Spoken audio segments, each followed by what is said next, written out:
ஏய் திவ்யா இன்னைக்கு உனக்கு ஒரு சேலஞ்ச். என்னக்கா? நான் என்ன கேள்வி கேட்டாலும் நீ இல்லன்னு சொல்லக்கூடாது. அப்படி இல்லன்னு சொன்னீங்கன்னா நீ எனக்கு 100 ரூபாய் தரணும்.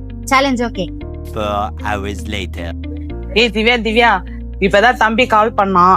ஹாஸ்பிட்டல் ஏதோ ஒரு எமர்ஜென்சியா, காசு ஒரு 1000 ரூபாய் வேணும்மா. நீ எனக்கு 1000 ரூபாய் கொடு, நாளைக்கா நான் உனக்கு திருப்பி கொடுத்துறேன். சாரிக்கா, 1000 ரூபாய் என்கிட்ட இல்ல. ஏய் மாட்டினியா? Flashback.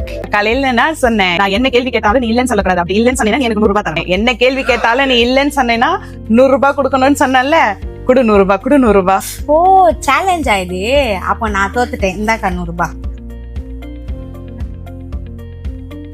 அப்பாடி, இந்த அக்கா 1000 ரூபாய் கொடுத்துட்டு நான் இப்ப திருப்பி வாங்கிட்டு ஏற்கனவே குத்த காசே திருப்பி தரல. சேலஞ்சில தோத்த மாதிரி கூட இருக்கட்டும், நமக்கு என்ன 100 ரூபாய் போச்சு, பரவாயில்ல. எது எப்படியோ 1000 ரூபாய் வரலைனாலும் 100 ரூபாய் வந்துச்சுல. நம்ம பிளான் ஒர்க் அவுட் ஆயிடுச்சு. இன்னைக்கு நமக்கு 100 ரூபாய் லாபம் தான்.